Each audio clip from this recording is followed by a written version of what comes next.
दर्शकों, शर का अर्थ नाशवान होता है, जैसा कि आप यहाँ गीता अनुवाद में भी देख रहे हैं। और यही बात किसी काल ब्रह्म ने गीता अध्याय 2 श्लोक 12 में, गीता अध्याय 4 श्लोक 5 और 9 में, गीता अध्याय 10 के श्लोक 2 में पिछली साल में कहा है कि अर्जुन तेरी और मेरे बहुत जन्म हो चुके हैं, अर्थात तेरी और मेरी जन्म मृत्यु होती रहती है, अर्थात मैं भी नाशवान हूँ, अर्थात क्षर ब्रह्म हूँ। क्षर ब्रह्म का अर्थ है नाशवान ब्रह्म।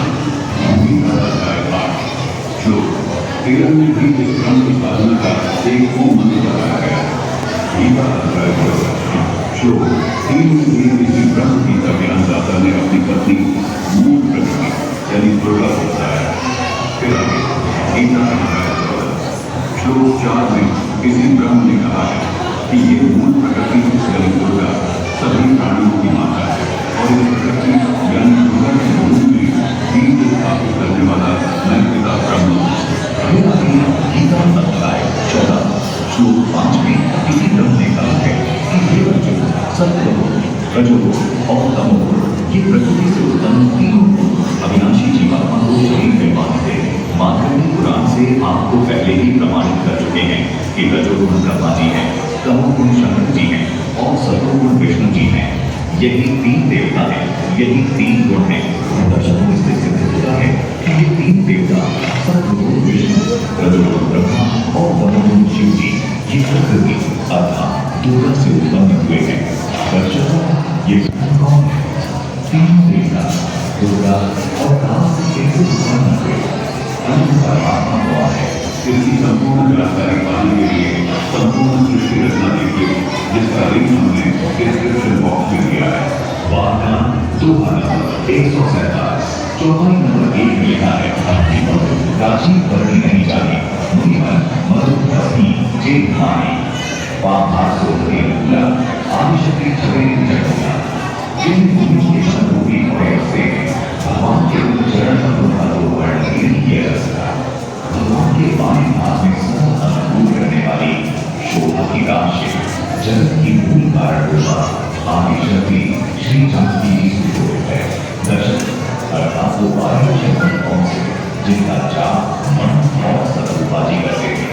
दर्शकों, पहले आपको हिंदू धर्म के 2 शीर्ष शंकराचार्यों के विचार सुनाते हैं, जिनमें एक है श्री निश्चलानंद जी और दूसरे हैं श्री माधवाचार्य जी। आइए पहले श्री निश्चलानंद जी के विचार सुनते हैं।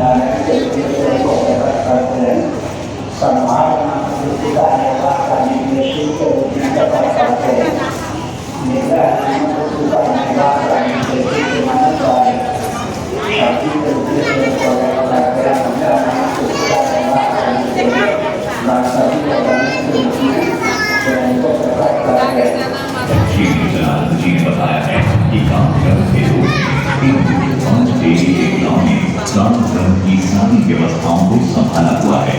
ये 5 देवता मुख्य तौर पर हिंदू धर्म में पूजे जाते हैं।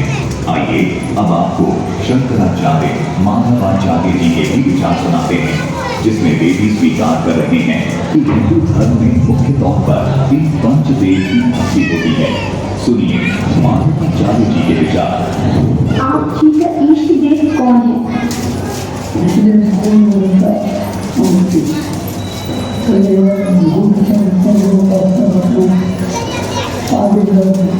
तो दर्शकों, देखा आपने, गुरु शंकराचार्य जी ने ये बताया है कि हिंदू धर्म में इन 5 देवों की भक्ति का प्रावधान है। वे 5 देवता इस प्रकार हैं: ब्रह्मा जी, विष्णु जी, शिव जी, देवी दुर्गा जी और गणेश जी। दर्शकों, शंकराचार्य जी बिल्कुल सही बता रहे हैं कि ये 5 देवकाल ब्रह्म के योग की व्यवस्था को संभालते हैं। ये देवता प्रत्येक मनुष्य के शरीर में बने कमरों में विराजमान रहते हैं। इसलिए भक्ति साधना में इन 5 देव का विशेष स्थान है। दर्शकों, अब आपको इन देवी देवताओं की यथार्थ स्थिति के बारे में बताते हैं। विडंबना है कि कुछ धर्म गुरु तो इन देवी देवताओं के अस्तित्व को ही नहीं मानते और कुछ धर्म गुरु इन देवी देवताओं को ही फाइनल कोड अर्थात पूर्ण परमात्मा माने बैठे हैं। संत रामपाल जी महाराज ने इन देवी देवताओं की स्थिति को बिल्कुल प्रमाणित और सही बताया है।